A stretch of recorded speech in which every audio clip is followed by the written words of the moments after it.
Donc, du jour au lendemain, on a donné à leurs commerciaux, via leur smartphone, un accès à une plateforme. Et puis, en 2 minutes, en 3 clics, ils avaient la possibilité de savoir est-ce que j'ai invité ce docteur, je scanne ma facture, je suis en dessous de 30 €, ça part dans le process. Ça veut dire que quand on a lancé ça, ce groupe-là, non seulement il a répondu à une contrainte réglementaire, mais il l'a transformé en avantage concurrentiel par rapport à ses concurrents. Et quelques mois après, on en a eu la confirmation quand le DG nous a appelés pour nous remercier et nous faire part de l'impact que ça a eu sur le chiffre d'affaires. Tu as la partie design. Est-ce que le logiciel que j'ai est beau? Est-ce que le bouton est au bon endroit?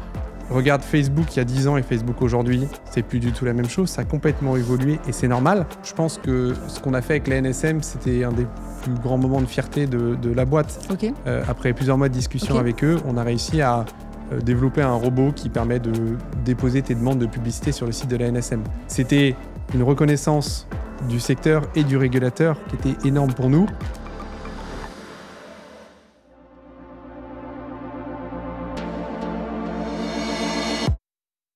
Bonjour à tous, bienvenue dans ce nouvel épisode de Pharma Minds Insight.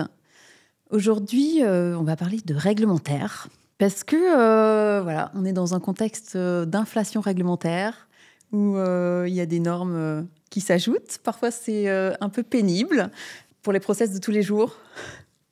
Mais mon côté optimiste a voulu chercher des gens qui étaient capables de, en quelque sorte, retourner la table avec le réglementaire pour en faire quelque chose de constructif, quelque chose d'utile pour le business. Et figurez-vous que j'ai trouvé un acteur qui faisait ça. Aujourd'hui, j'ai la chance d'être avec François Cancelloni. Bonjour François. Bonjour Nathalie. François qui est le patron de Hubac, une société française qui fait des SaaS, et donc des logiciels pour le réglementaire en pharma. On est dans le domaine de la réglementation au service du commercial. On est donc dans le champ de la promotion et de la transparence avec les professionnels de santé. Exactement. C'est ça. Bien joué. Et donc le sujet du jour est ambitieux, c'est vraiment être capable d'utiliser la réglementation comme un booster de performance, de croissance. C'est ambitieux, mais apparemment, il y a quelque chose qui est possible, il y a quelque chose qui se trame. Pour commencer, j'aimerais parler d'une histoire, en fait, d'un regard qui est un peu naïf. Vous êtes une société qui est assez jeune, qui est arrivée dans le monde du réglementaire, du logiciel, il y a peu de temps. Et un fait frappant, c'est que quand vous êtes arrivé dans ce domaine du réglementaire pharma, vous veniez même pas de la pharma. C'était mon cas, effectivement. Moi, j'ai été entraîné par mon associé, Paul-Antoine Trémollet, qui... avant d'avoir passé, lui, quelques années dans la pharma, en transformation digitale pour les affaires réglementaires de quelques gros labos, c'était avant tout un vieux copain et un partenaire de montagne et d'escalade. Et c'est en descendant une montagne dans sa Corse presque natale qu'il m'a convaincu, moi qui ne venais pas du réglementaire, que l'impact du réglementaire ne pouvait pas être qu'une contrainte dans l'industrie de la santé et qu'on pouvait tourner ça comme un booster d'activité. Et cette petite conviction qu'il avait au début... Cette petite graine, oui. Ouais, c'est ce qui nous a drivé et ce qui aujourd'hui drive toute notre entreprise. Et à partir de ce moment-là où il a commencé à m'expliquer comment est-ce qu'on pouvait transformer une contrainte dans un avantage concurrentiel, l'aventure s'est lancée assez vite. Okay. En quelques mois, on a lancé Kern, une entreprise purement tech qui a super bien fonctionné. 24 mois après, avec l'accompagnement d'un fonds en private equity qui s'appelle Excense, qui est géré par des gens géniaux, on a fait une opération un peu hors norme dans laquelle c'est la petite entreprise, nous qui avons fusionné avec un acteur historique de notre secteur, une PME qui a été créée en 2004, qui s'appelle BMI System, pour créer ce qui est aujourd'hui le groupe Hubac, l'un des leaders européens des logiciels en regulatory et en compliance.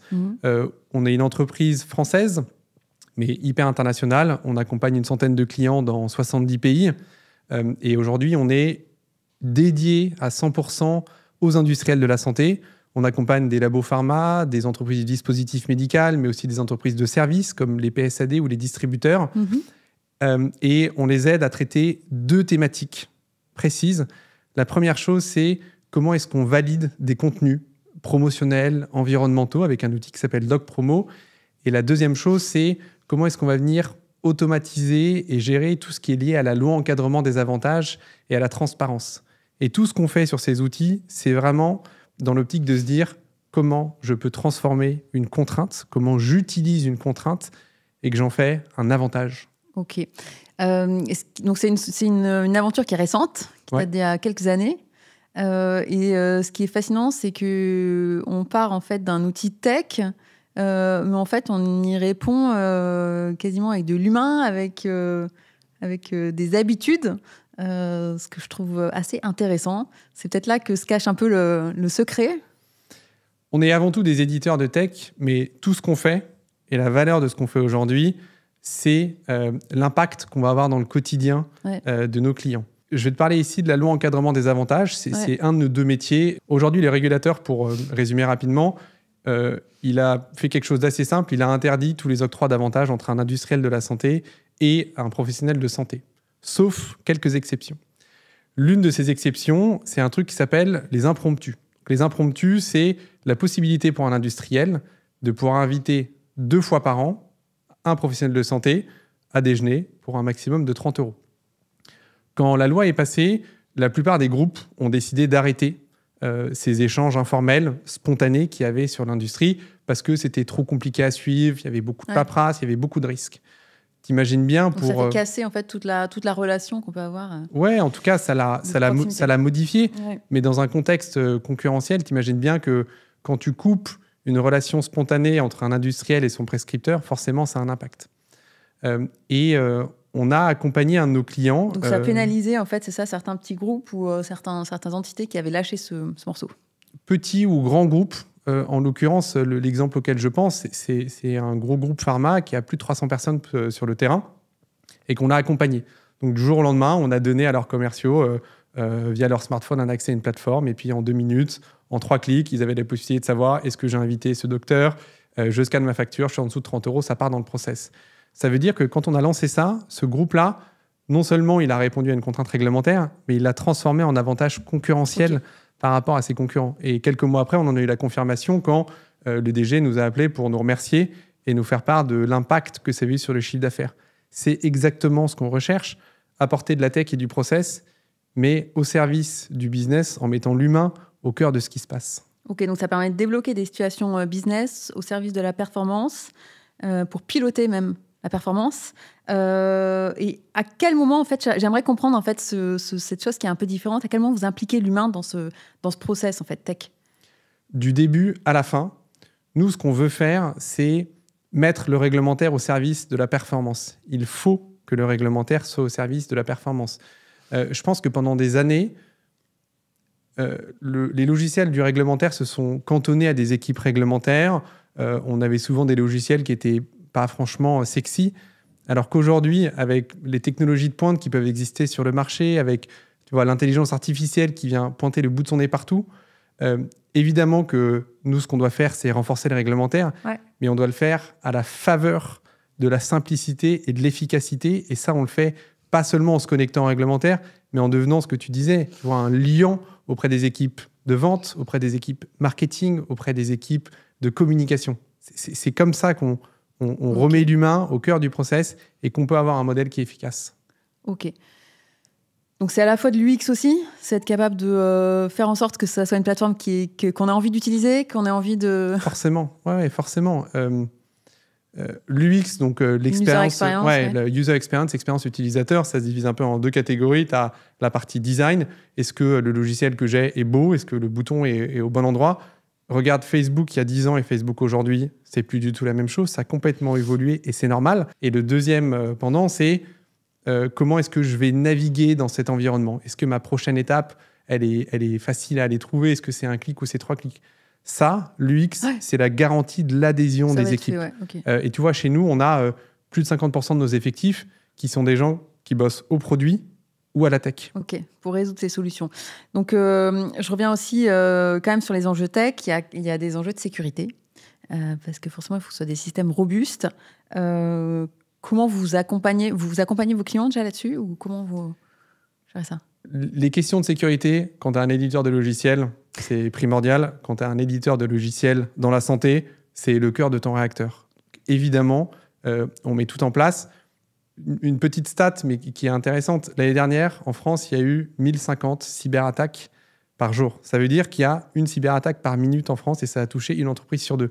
Donc c'est un sujet colossal. Et la question aujourd'hui, c'est pas tant est-ce que je vais me faire attaquer, mais quand est-ce que je vais me faire attaquer et qu'est-ce que je mets en place. Comment je suis résilient, ouais. Et tu vois, ça me fait penser à un de mes clients qui a eu une cyberattaque il y a quelques mois. Ils avaient décidé de stocker leurs données principalement sur leur serveur. Et du jour au lendemain, une partie de la donnée complètement évaporée. Travailler avec des logiciels comme nous qui ont permis d'assurer l'activité à 100% en n'ayant aucune perte, c'est travailler sa stratégie de résilience qui est en fait un axe principal pour toutes les industries de la santé. Et donc, il faut répartir son risque, il faut s'appuyer sur des prestataires dont c'est le métier, tout comme nous, on s'appuie sur des prestataires qui vont gérer des serveurs, vont gérer des normes de serveurs hyper fortes ou des backups. Et l'objectif, c'est comment je gère cet enjeu crucial en mettant la sécurité au cœur de toutes mes opérations. Ouais, du coup, que ce soit l'humain ou la sécurité ou même en fait, l'efficacité de votre produit, en fait, vous êtes un petit dans un monde où il y a des Goliaths qui existent. Ouais. En fait, quel œil particulier, comment vous arrivez à vous démarquer du coup pour réussir à être efficace là-dessus? Déjà, il y a de l'herbe à manger entre les pattes des éléphants. Et donc, même s'il y a des acteurs, j'adore cette phrase, mais même s'il y a des acteurs hyper imposants sur le marché, aujourd'hui, ce qui compte beaucoup pour nous, c'est la proximité qu'on va développer avec nos clients. Et je pense que c'est probablement la plus grande force d'un modèle de PME, comme il y en a des centaines de milliers en France, c'est cette proximité. Moi, j'ai des gens qui sont des experts de leur secteur, qui ont noué des relations presque intimes avec nos clients, qui vont connaître les process par cœur. Et c'est justement en ayant ce modèle-là, notamment dans les démarrages de nos projets, qu'on arrive, tu vois, à comprendre quelles sont les aspérités des process de nos clients et comment est-ce qu'avec agilité, je vais réussir à intégrer ça dans mes outils. Et tu vois, je pense que c'est l'une de nos plus grosses forces par rapport à des gros acteurs américains. C'est cette méga proximité qu'on a. Ok, c'est être capable de s'adapter, une finesse en fait dans la compréhension des habitudes, des process pour être capable de les mimer, en fait, hein, c'est ça? Ouais, de les épouser. Finesse et, je pense, un peu d'agilité. Savoir ne pas toujours faire la même chose. Ça marche assez bien. Ok. Plutôt que d'avoir des choses plutôt, tu veux dire, rigides? Ouais, exactement. Exactement. Être capable de s'adapter, c'est ça? Oui, en fait, tu vois, on parlait tout à l'heure de la notion de risque. Je pense que aujourd'hui, ce dont a besoin un client, c'est gérer son risque et son efficacité en étant paré à tous les aléas qui peuvent arriver. Et tous les systèmes que tu vas mettre en place, in fine, c'est comment est-ce que je continue mon service. Je te parlais tout à l'heure de l'encadrement des avantages, mais nous, notre deuxième métier, c'est la validation de la publicité et des contenus promotionnels. En deux mots, en France, quel que soit le contenu qu'un industriel de la santé va faire, utilisation interne ou externe, tout doit être validé en interne. Tu dois avoir un tampon de chacune des étapes. Et puis, tu as même l'ANSM qui va venir valider certains types de publicité. On s'est déployé chez un de nos clients uniquement sur une petite équipe en décembre 2021. Et c'est un client qui passait littéralement des pochettes papier au digital. Et puis, je ne sais pas si tu te souviens, mais en janvier 2022, confinement, équipe à distance, plus possible d'assurer l'activité. Là, en quelques semaines, ce que nous, on avait mis en place pour une équipe a été déployé au sein de tout le laboratoire et on a pu permettre de ne pas diminuer ou stopper l'activité commerciale, l'activité de communication. En fait, c'est ça qu'on recherche, c'est maintenir la continuité du service et de l'activité. Et la deuxième chose qu'on va aller chercher là-dedans, c'est comment est-ce que je réduis le temps. Et en l'occurrence, avec ce client, tu vois, en 3 semaines, on gagne 30% de temps sur un service. C'est génial. Ok. Et ça m'intrigue votre histoire de justement être capable de s'adapter en fait à un peu la granularité d'un secteur, la spécificité. Est-ce que, je sais pas, vous avez un exemple de choses que vous avez fait que des gros sont pas capables de faire parce que c'est, je sais pas, des développements où il y a des choses un petit peu trop sur mesure, je sais pas, un marché que vous avez réussi à faire, par exemple? Nous, on est parti du marché français, même si aujourd'hui on est présent un peu partout, mais ça reste notre premier ADN. Et je pense que ce qu'on a fait avec la NSM, c'était un des plus grands moments de fierté de la boîte. Après plusieurs mois de discussion avec eux, on a réussi à développer un robot qui permet de déposer tes demandes de publicité sur le site de la NSM.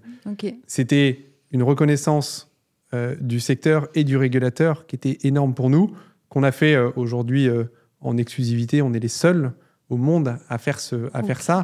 Et ça, c'est une vraie force de notre système.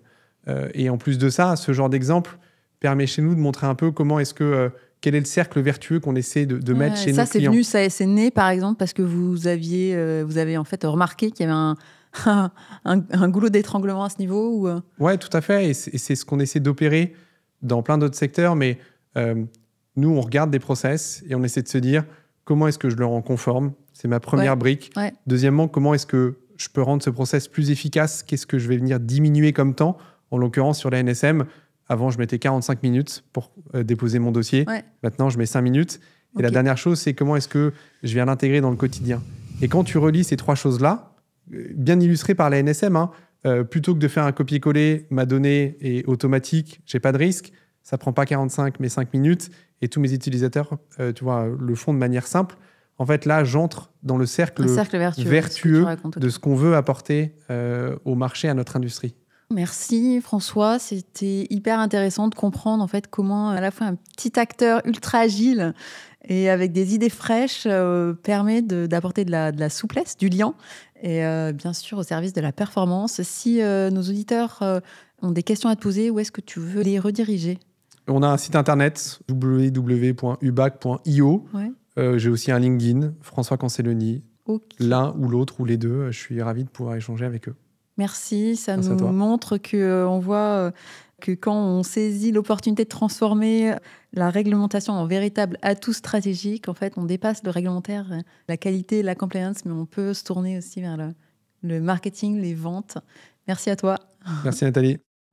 Merci d'avoir écouté jusqu'au bout ce nouvel épisode de PharmaMinds Insight. Ce format est tout nouveau, alors je suis vraiment curieuse de savoir ce que vous en avez pensé. Partagez-moi vos retours en commentaire ou par message, ils sont précieux. Et surtout, abonnez-vous dès maintenant sur votre application préférée pour être sûr de ne pas manquer les prochaines sorties. À très vite.